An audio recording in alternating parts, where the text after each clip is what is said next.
హరి ఓం. ఈశావాస్యోపనిషద్ 13వ మంత్రం. అన్యద్దేవాహు సంభవాద్ అన్యద్ ఆహు అసంభవాత్ ఇతి శుశ్రుమధీరాణం ఏనస్తద్విచచక్షిరే.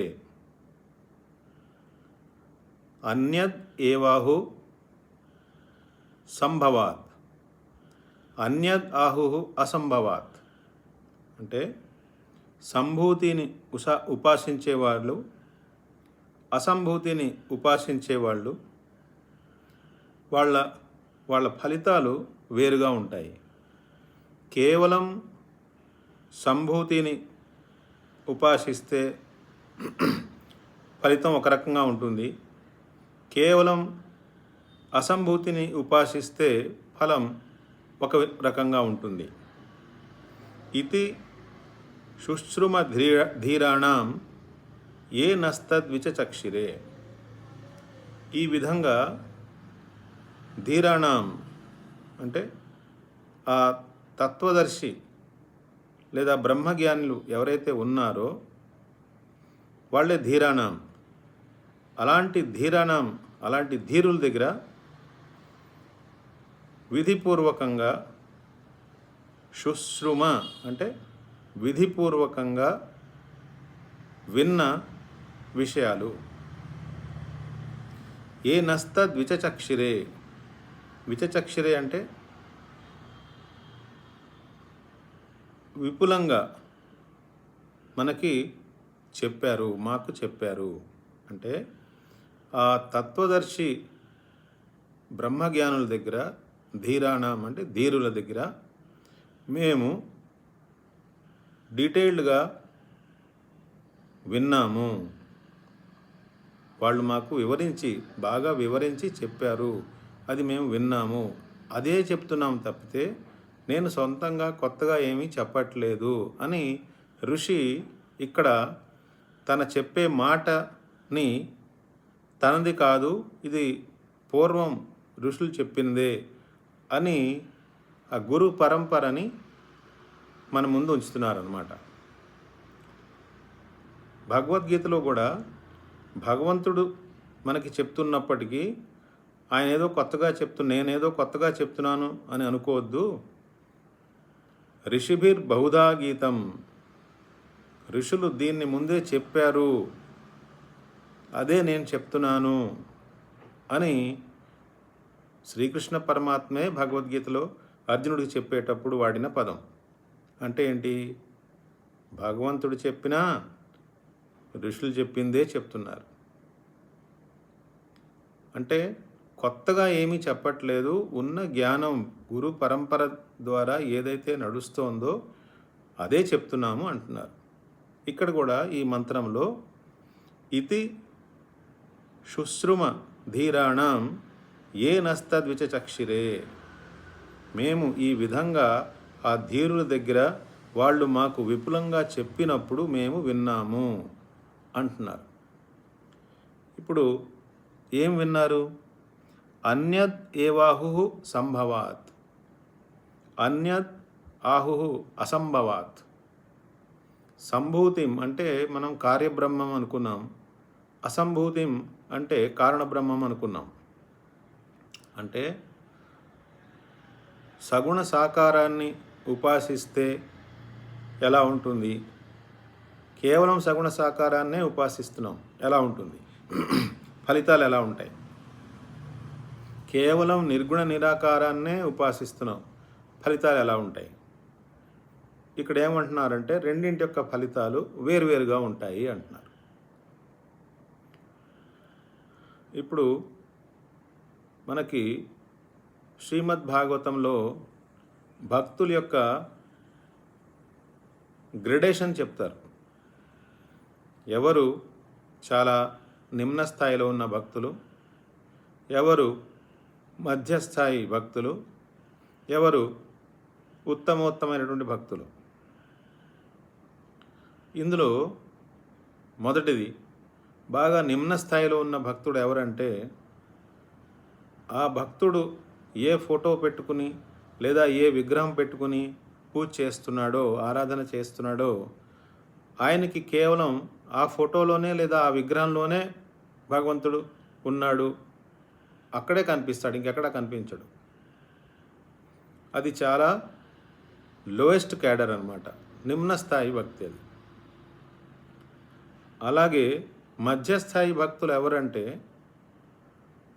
వాళ్ళకి ఆ ఫోటోలో లేదా ఆ విగ్రహంలో వాళ్ళు ఎవరినైతే ఆరాధిస్తున్నారో దాంతో పాటుగా వాళ్ళ సాంప్రదాయ ప్రకారంగా ఎవరైతే నడుచుకుంటున్నారో వాళ్ళల్లో కూడా భగవంతుడు కనిపిస్తాడు, ఇతర వాళ్ళలో కనిపించడం. మళ్ళీ కేవలం వాళ్ళ కట్టు బొట్టు, వాళ్ళ సాంప్రదాయం, వాళ్ళ గురు పరంపర లేదా వాళ్ళ గ్రంథాలను పాటించే వాళ్ళ వరకు ఎవరైతే ఉన్నారో, వాళ్ళ గోష్ఠిలో ఎవరైతే ఉన్నారో వాళ్ళ వరకు మాత్రమే భగవంతుడు కనిపిస్తాడు, అందరిలోనూ కనిపించడు. అలా ఉన్నవాళ్ళు మధ్య రకం భక్తులు అని చెప్పబడింది భాగవతంలో. మరి ఉత్తమోత్తమైన భక్తులు ఎవరు అంటే, అందరిలోనూ అన్ని వేళలా ఎప్పుడు భగవంతుడు అందరిలోనూ కనిపిస్తాడు, అన్ని వేళలా కనిపిస్తాడు. అలా ఎవరైతే చూడగలుగుతున్నారో ఆ భక్తుడే పరమ భాగవతుడు అంటారు. ఆయనే సర్వోత్కృష్టమైనటువంటి భక్తుడు. అంటే అప్పుడు ఏమైంది చూడండి, సర్వోత్కృష్టమైనటువంటి భక్తుడికి ఏమైంది? అన్ని చోట్ల భగవంతుడే కనిపిస్తున్నాడంటే ఈశావాస్యం ఇదం సర్వం, ఆ సర్వం అయిపోయిందా లేదా? ఆ సర్వం అంటే సర్వం అంటే సర్వం అంటే సర్వం, కళ్ళకు కనిపించేది, కళ్ళకి కనపడింది, మనకి తెలిసింది, మనకి తెలియంది, మొత్తం అస్తిత్వంలో ఏమైతే ఉన్నాయో అన్నీను. సర్వం అంటే అన్ని కాలాల్లోనూ ఉండేది, కాలానికి అతీతంగా కూడా ఉండేది, అన్ని ప్రదేశాల్లోనూ ఉండేది, అన్ని ప్రదేశాలకి అతీతంగా కూడా ఉండేది, అన్ని రూపాల్లోనూ ఉండేది, అన్ని రూపాలకి అతీతంగా కూడా ఉండేది. అది కదా సర్వం అంటే. సర్వం అంటే ఇంకా అన్నీను, ఇంక్లూడింగ్ నేను కూడా, మొత్తం అంతా భగవత్మయం. అప్పుడు మనకి అనంత కోటి బ్రహ్మాండాలు, యావత్ సృష్టి, చరాచర జగత్తు, అసలు ఇంకేం మిగల్చకుండా మొత్తం అంతా ఆ భగవత్తత్వమే వ్యాపించి ఉన్నది, ఆ భగవత్తత్వమే అంతటా ఉన్నది అని ఎవరైతే చూస్తున్నారో వాళ్ళు పరమ భాగవతులు, వాళ్ళు అందరికంటే ఉత్కృష్టమైనటువంటి భక్తులు అన్నారు. అంటే అప్పుడు ఏమైంది చూడండి, ఈశావాస్యం ఇదం సర్వం అనేది వచ్చిందా లేదా? మనకి భక్తి గొప్పదా, జ్ఞానం గొప్పదా అనే ఒక పిచ్చి ప్రశ్న మన మైండ్లో తిరుగుతూ ఉంటుంది. భక్తి పరాకాష్ఠ స్థితిలోకి వెళ్ళిపోయినప్పుడు అది జ్ఞానంగా మారిపోతుంది, జ్ఞానం పరాకాష్ఠ స్థితిలోకి వెళ్ళిపోయినప్పుడు అది భక్తిగా మారిపోతుంది. జ్ఞానం వేరు, భక్తి వేరు అనుకోకూడదు. ఇనీషియల్ స్టేజెస్లో ఆ భక్తులు చేసే కార్యక్రమాలు లేదా జ్ఞాని మాట్లాడే పద్ధతి అవన్నీ కనుక మనం చూస్తే పైన వాళ్ళ మధ్యలో ఏదో చాలా వ్యత్యాసం ఉన్నట్టు, వాళ్ళు ఏదో ఇద్దరు ఒకే మాట చెప్తున్నట్టుగా లేదే అన్నట్టుగా మనకు అనిపిస్తుంది. అది వాస్తవమే. కానీ ఇంకా ఇంకా ఇంకా ఇంకా మనం లోతుకి వెళ్తూ ఉంటే భక్తి ఉత్కృష్టమైనటువంటి స్థానానికి వెళ్ళిపోయినప్పుడు అది జ్ఞానంలో కలిసిపోతుంది, జ్ఞానం ఉత్కృష్టమైన స్థానానికి వెళ్ళిపోయినప్పుడు అది భక్తిగా మారిపోతుంది. బహూనాం జన్మనాం అంతే జ్ఞానవాన్ మాం ప్రపద్యతే. అంటే జ్ఞాని ఏం చేస్తాడు? భగవంతుడి శరణంలోకి వెళ్ళిపోతాడు. ఎందుకని? ఆయన ఏం తెలుసుకున్నాడు? ఉన్నది ఆ ఒక తత్వమే, ఆయనే భగవంతుడు. తనలో ఉన్న నేను కూడా అందులో కలిపేస్తాడు. భక్తుడు ఏం చేస్తాడు? అంతటా ఆయనే ఉన్నాడు అని చూస్తాడు. అంటే ఏది ఏమైనా ఇద్దరికీ కనిపించేది, ఇద్దరి అనుభవంలో ఉండేది ఒకే తత్వము, అంతటా అన్ని వేళలా. కాబట్టి ఇక్కడ ఏమంటున్నారు, సంభూతిం అసంభూతిం, కేవలం రూపం ఉన్న భగవంతుడినే లేదా ఆ తత్వం అల్టిమేట్ రియాలిటీ ఏదైతే ఉందో అది కేవలం ఒక రూపంలో మాత్రమే ఉంది అనుకున్నప్పుడు ఏమవుతుంది, దాని ఫలితం వేరేగా ఉంటుంది. కేవలం నిర్గుణ నిరాకారంగా ఉంది అనుకున్నప్పుడు ఫలితం వేరేగా ఉంటుంది. సగుణ సాకారంలోనే ఉన్నాడు భగవంతుడు అనుకుని నేను ఒక రూపాన్ని మాత్రమే యాక్సెప్ట్ చేస్తే మనలో కొంచెం జడత్వం మిగులుతుంది. ఎందుకంటే మనం మిగిలిన రూపాలను యాక్సెప్ట్ చేయకపోవడం, లేదా మిగిలిన సాంప్రదాయాల్ని మనం గౌరవించకపోవడం, ఎక్కడో మనం ఏదో శ్రేష్టం, మిగిలిన వాళ్ళు కొంచెం అంత మనంత కాదు, మనమే గ్రేట్ అనే ఒక భ్రమ అది పోదు.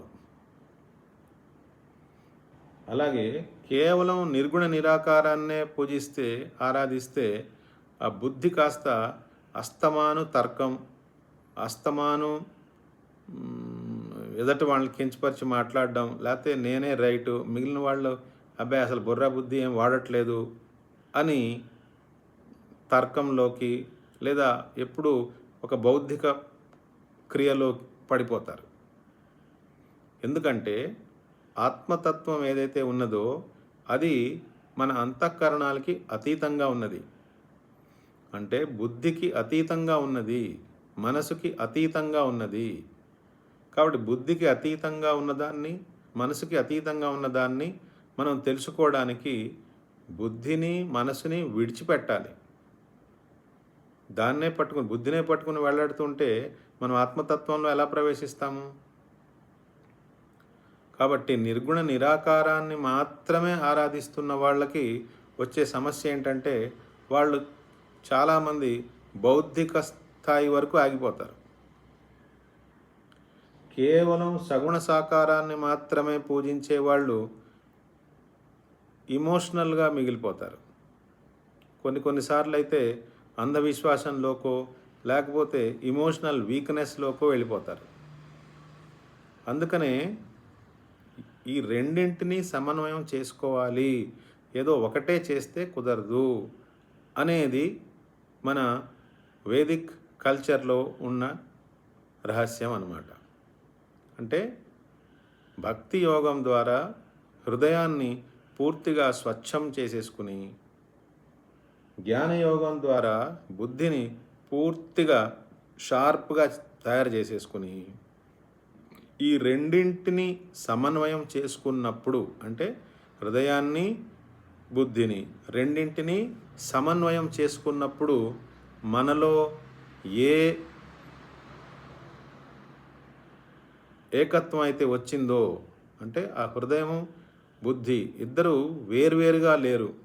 సాధారణంగా ఒక మామూలు మనిషిలో హృదయం ఒకటి చెప్తూ ఉంటుంది, బుద్ధి వేరే చెప్తూ ఉంటుంది. వాళ్ళిద్దరికీ కోఆర్డినేషన్ ఉండదు. ఆ కోఆర్డినేషన్ లేకపోవడం వల్ల అనేక రకాల భావనలు వచ్చేస్తూ ఉండి, ఇది చేద్దామా చేయొద్దా, ఇది కరెక్టా ఇది కాదా, నాకు ఇది ఇష్టం, అబ్బాయి నాకు అది కష్టం, అలా ఎందుకు చేయాలి, ఇలా ఎందుకు చేయాలి అంటే సంకల్ప వికల్పాలతో మనసు డ్యాన్స్ ఆడేస్తుంది. ఎందుకని? వీళ్ళిద్దరి మధ్యలో కోఆర్డినేషన్ లేదు. హృదయానికి బుద్ధికి మధ్యలో కోఆర్డినేషన్ లేదు. అందుకనే పూర్తి స్థాయిలో హృదయం వికసించుకోవాలి, పూర్తి స్థాయిలో బుద్ధి వికసించుకోవాలి.